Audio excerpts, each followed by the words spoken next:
Hello everyone and welcome back for another edition of 8 Minutes with Aaron. I am of course your host Aaron, and today we are going to go over the final pieces of the Funko Pops that came in that Funko order from the WinterCon 2022. And I also might have another surprise that probably has to wait for the next episode of 8 Minutes with Aaron. But guess what? Let's get rolling with this one on this edition of 8 Minutes with Aaron.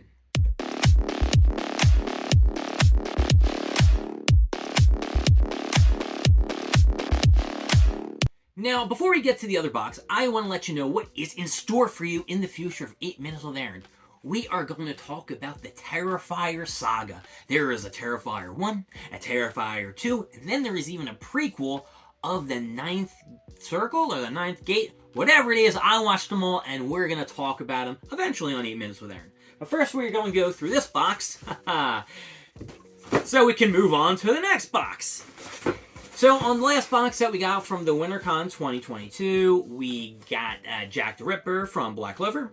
We got Shredder from... What's his name? Shredder? Yeah, I think his name is Shredder from... It's not going to be Shredder. It's got to be Shredder. No, I'm thinking of the Teenage Mutant Ninja Turtles that his name is Shredder.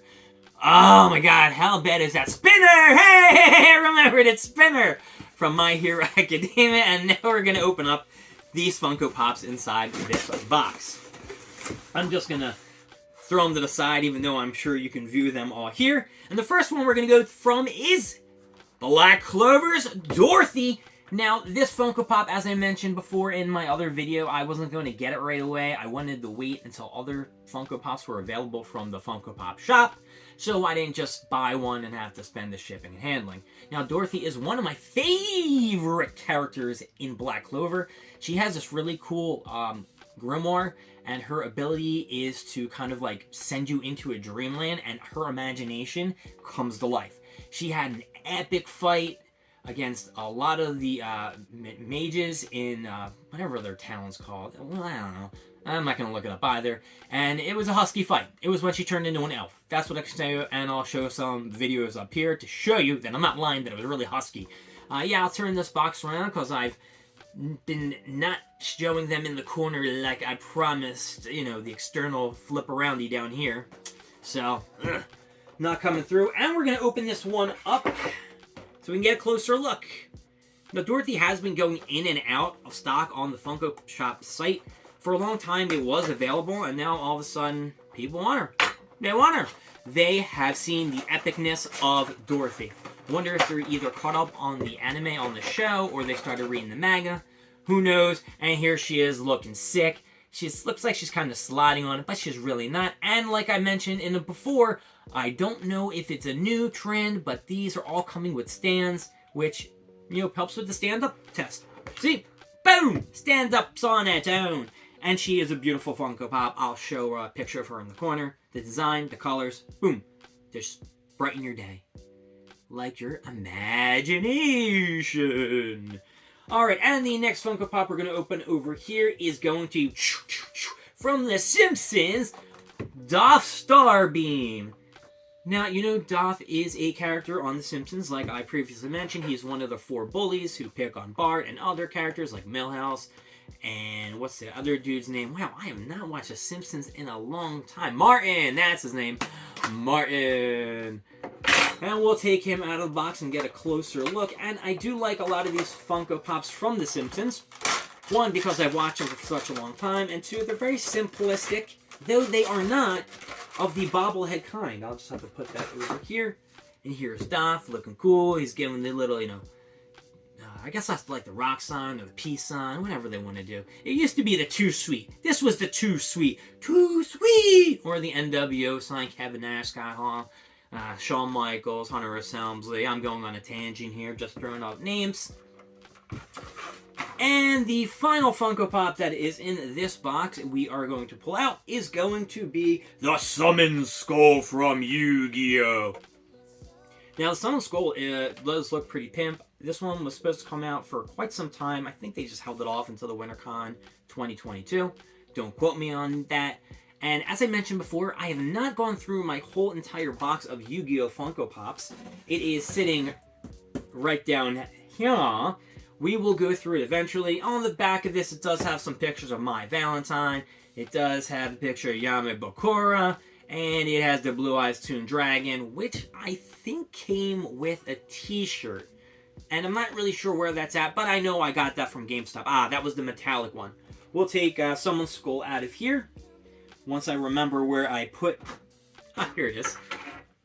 The knife to carefully open this up.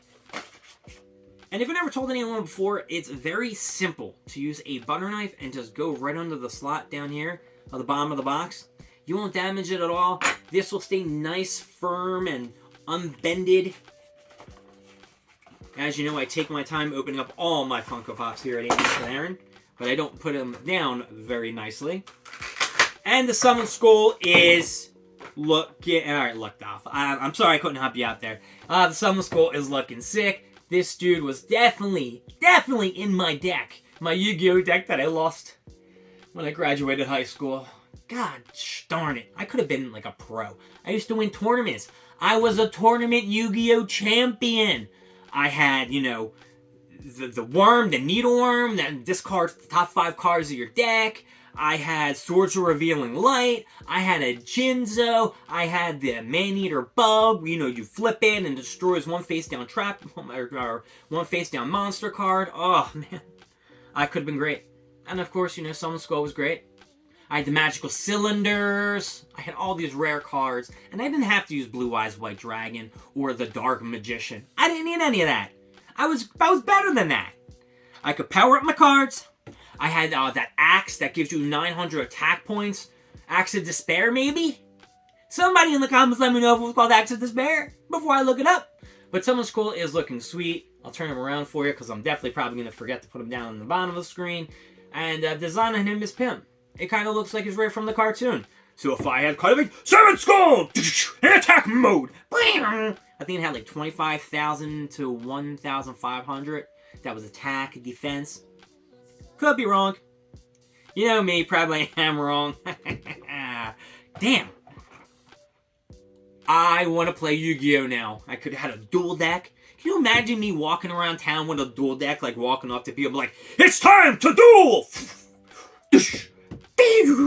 Like the whole sequence. The whole sequence would have been great.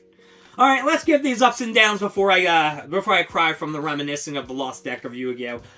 Dorothy Black Clover, you are definitely getting it up because you have imagined some crazy ass things that I couldn't even think of. And then we're going to give Dolph from The Simpsons to one of the 4 bullies. Granted, he's not my favorite bully of them all. You're going to get an 2. And then we're going to go with Summon Skull. Come on.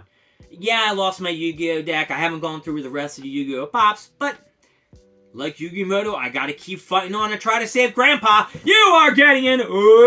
That's right, you are getting up. We got 1 up, we got 2 ups, we got 3, three ups. My name is Aaron. Thank you for joining with 8 Minutes with Aaron. I will see you next time where we may or may not talk about that Terrifier movie because it was not terrifying at all.